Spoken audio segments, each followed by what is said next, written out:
اس مشغلہ میں وہ اتنا کھو گئی کہ پھر تو وقت گزرنے کا پتہ بھی نہیں چلا۔ اپنی باری آنے پر وہ فائل سنبھال کر بڑے سلیقہ سے دوپٹہ اوڑھے کمرے میں داخل ہوئی۔ اسی کی وجہ سے ماحول خاصا ختم تھا۔ ایئر فریشنر کی مہک نے کمرے کو معطر کر رکھا تھا۔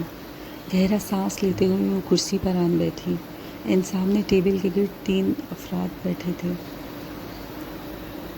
تینوں ہی دیکھے دیکھے سے لگ رہے تھے۔ سائے والے حضرت تو وہ سوچنے ہی لگی تھی کہ بروقت انٹرویو کا خیال آ گیا۔ فوراً ساری سوچیں ذہن سے جھٹک دیں۔ ہاں تو بی بی کیا نام ہے آپ کا؟ سیدھے ہاتھ والے حضرت نے ابتدا کی۔ جی ماہا عبدالرحمن، اس نے متان سے جواب دیا۔ کیا قوالی فنکشن ہے؟ بی سی ایس، یہ جواب بھی مختصر دیا۔ انہوں نے پرسوش انداز میں ہنکارا بھرا۔ اب تک باقی دونوں افراد خاموش بیٹھے تھے کہ قابل ذکر تجربہ اس مرتبہ سوال کڑا تھا۔ تجربے تو بہت سے ہیں سر، انفیکٹ انسان تجربوں ہی سے تو سیکھتا ہے۔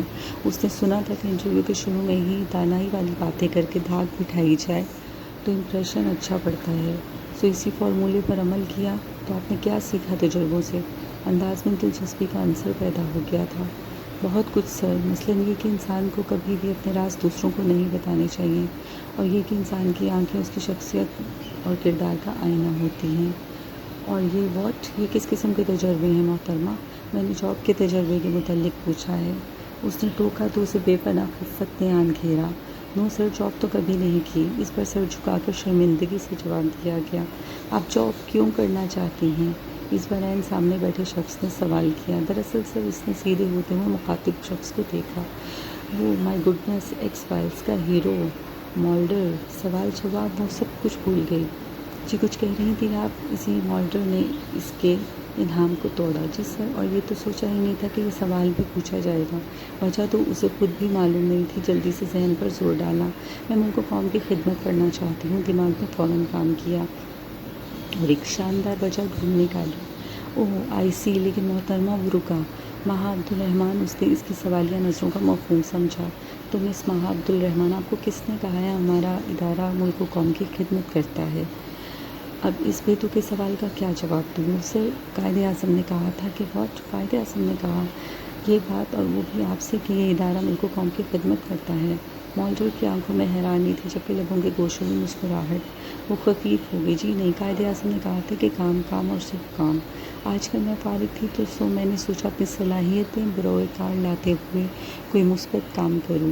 اس بار اس نے نہایت سنجیدگی سے جواب دیا۔ اچھا، پھر ٹھیک ہے۔ اس بار بڑے تائیدی انداز میں سر ہلایا گیا۔ تو کیا صلاحیتیں ہیں آپ میں؟ اب سارے معاملات وہی کر رہا تھا۔ یہ تو آپ بتائیں گے، وہ ان کے ساری سے مسکرائی۔ یعنی صلاحیتیں آپ کی اور بتاؤں گا میں، یہ کیا بات ہوئی؟ پتہ نہیں وہ واقعی اتنی سادہ تھا یا بن رہا تھا۔ میرا مطلب ہے سر، جب آپ مجھے جاب دیں گے تو میرے کام کو دیکھ کر آپ کو خود ہی اندازہ ہو جائے گا میری صلاحیتوں کا۔ پتہ نہیں اتنی سیدھی سادی باتیں بھی ان کی سمجھ میں کیوں نہیں آ رہی۔ اچھا چلیں، یہ بات بھی طے ہو گئی، لیکن آخری الجھن رہ گئی۔ سر وہ کیا؟ اور یہ کہ آپ کی تعلیم بی سی ایس ہے جبکہ ہماری ڈیمانڈ ماسٹر ڈگری ہے، ساتھ 3 سالہ تجربہ۔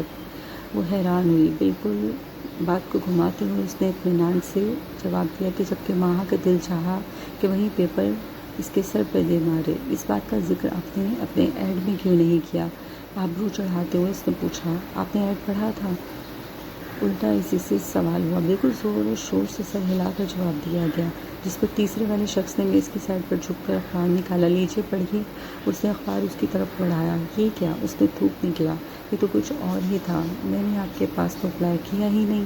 وہ الجھ گئی۔ پھر آپ لوگوں نے مجھے انٹرویو کال کیوں کی؟ کیا کال لیٹر ہے آپ کے پاس؟ فل فور سوال۔ جی بالکل۔ اس نے جھٹ بیگ سے لفافہ نکال کر اسے تھمایا۔ کال لیٹر پڑھنے کے بعد مولڈر کی آنکھوں پر بڑی واضح مسکراہٹ تھی۔